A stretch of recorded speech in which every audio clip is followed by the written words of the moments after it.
the active straight leg raise and the toe touch, we checked dynamic and static stability. And if we noticed a drop or a limitation, we're going to want to activate the core, get that stability back so that we know when Gray goes to start deadlifting, we've got an active anterior X.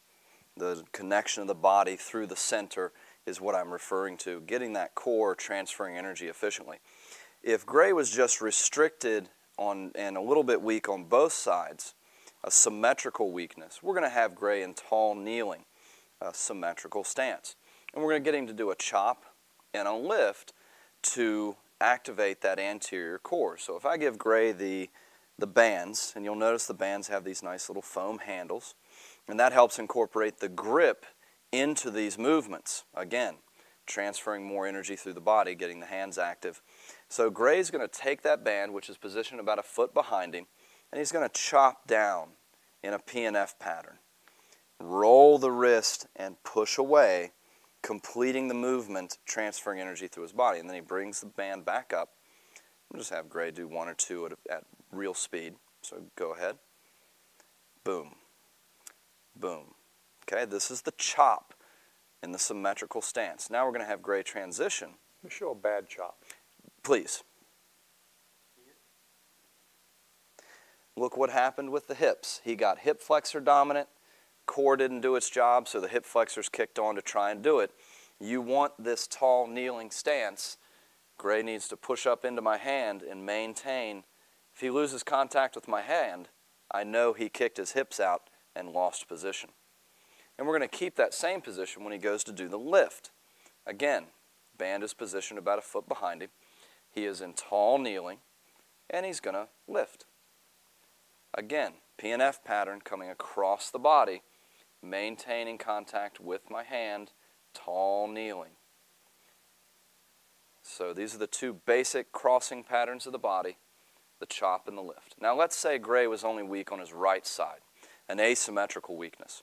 So we're going to go back into half kneeling. We're going to bring that left foot up onto the ground.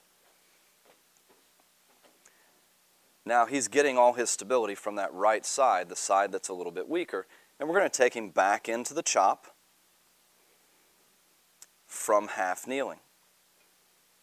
And we're looking for the same thing. We're looking for that tall spine. We're looking to see that the hips don't kick backwards. So there's the chop. Now we're going to go into the lift in that same half kneeling position. Notice Gray gets himself in great alignment, tall spine, and boom. Oh, that one's a little tougher. So if Gray was weak on his right side, we're going to do more reps on this side. Boom, bad rep. The hips kicked back, hip flexor had to take over for the abs. We want the abs to do their job, hip flexor to stay relaxed in this situation. So there's the lift. Activating this anterior X, taking care of these core stability issues, saves you a lot of pain and problems in the future.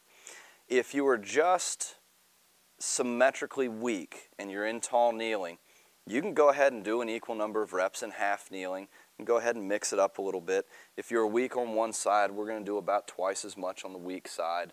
We're going to try and balance out those stability issues. You can test yourself on a rep out. Get into half kneeling, do as many reps of the chop as you can do with the right leg down, then switch sides. The band would be coming from the other direction. Test yourself on this side. If he gets to 15 on this side, 10 on the other side, that just confirms the asymmetry. So there's a lot of different ways to go with this, but these basic chop and lift patterns are just fantastic for activating that anterior X, knowing that your core is stable, hip flexor and abs are relating to each other the way that they're supposed to. Your anterior X is active, you're ready for deadlifting. I'll add one more thing. When you finish doing these patterns, don't just assume it helps something. Go right back to the test that Brett used to catch this problem, whether it be in the push-up or whether it be in the bridge. Recheck it immediately after, because for about a half hour, neural excitation is going to exist. Good structure and good function working together in that X. So to confirm it for yourself and the person you're doing it for, go back to the test that caught them. They might not know where you're going. They don't even need to be thinking about it. They don't need to think about anything different than the first day, and do it. The confirmation demonstrates the fact that you did pick the right corrective exercise path and you're one step closer to that deadlift. The deadlift is a natural pattern.